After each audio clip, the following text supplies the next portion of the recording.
रो रहे हैं पंडित जी। अब तो आंखों के आंसू सूखते नहीं, संत की बात याद आ रही है। पुत्र अगर कपुत्र निकल गया तो पंडित जी मन में सोच रहे हैं ऐसे पुत्र से तो मैं बिना पुत्र के ही ठीक था। संत की सारी बातें याद आ रही हैं।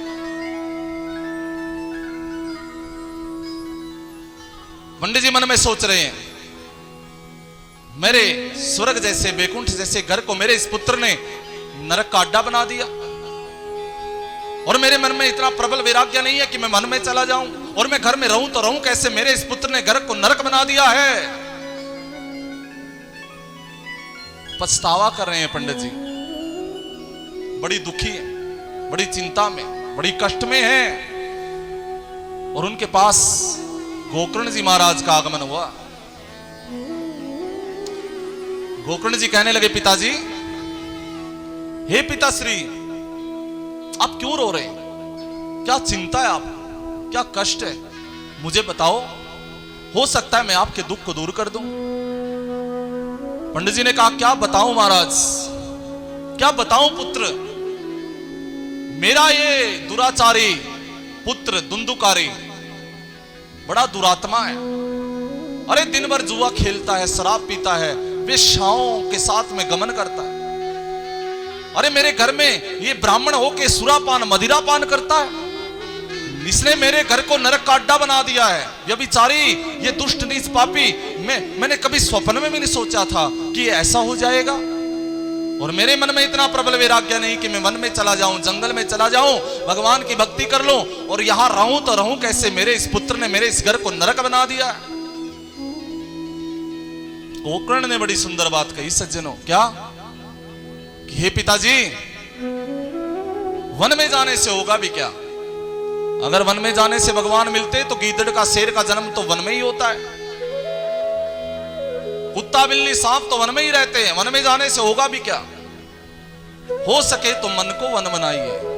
मन, ये शब्द, ये जो मन है ना, मन, यही हमारे दुख का कारण है।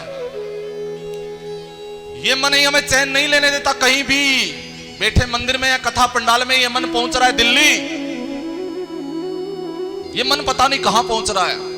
ये मन पता नहीं कितनी लेडीजों का, तो कितनी माताओं का तो ये मन घर में पड़ा है अब भी इसी समय। ये मन इतना चंचल है। और यही दुखड़ा रोते हैं अर्जुन गीता में, चंचलम ये मन कृष्ण परमार्थी बलभद्र। ये मन बड़ा बड़ा बड़ा शक्तिशाली, बड़ा पावरफुल है ये मन, पर इसको वश में करना है तो अपने आप को ठाकुर के चरणों में सौंप दीजिए।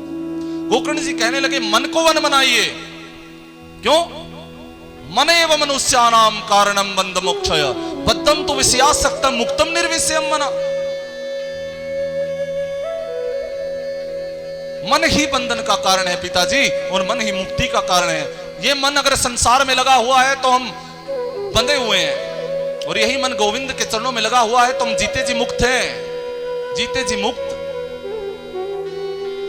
मन के हारे हार है, मन के जीते जीत, मन ही मिलावत राम सो, और मन ही करे फजीत। यह तो गति है अटपटी, और झटपट लखे न कोई, और जब मन की खटपट मिटे तो झटपट दर्शन होए। मन को वन बनाइए पिताजी, और जिसने मन को वन नहीं बनाया उसका वन में जाना भी व्यर्थ है। क्यों?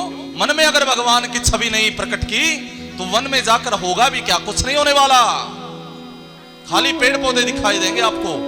सबसे पहले अपने मन को वन बनाइए। मन ही तुम्हारे बंधन और मुक्ति का कारण है सज्जनों। मन को ठाकुर के चरणों में अर्पित कीजिए, और भगवान को तुम्हारा मन ही चाहिए। तुम्हारा मन संसार को नहीं चाहिए। और नहीं यकीन आता हो तो आजमा के देख लेना। संसार को तुम्हारा तन चाहिए, तुम चकाचक होने चाहिए, बढ़िया कमाते हुए होने चाहिए, सुंदर होने चाहिए, तो संसार तुमसे प्रेम करता है। बीमार पड़ जाओ साल 2 साल, और उनको तुम्हारी सेवा करने पड़े, और फिर कहना उनको मैं मन से तुम्हारा हूं, वो उल्टा ही जवाब देंगे तुम्हें। अरे मन से हमें कुछ लेना देना नहीं है। तुम कमाते नहीं, काम के नहीं, धाम के नहीं, कुछ नहीं तुम। ये संसार है, और हम उल्टा काम करते हैं। मन संसार को देना चाहते हैं। संसार को तुम्हारा मन नहीं चाहिए, तुम्हारा मन गोविंद को चाहिए। गोविंद को इस मन को सौंप दीजिए। और मन को सौंपना ही तो भक्ति है। मन को सौंपना ही तो वास्तविकता की भक्ति है।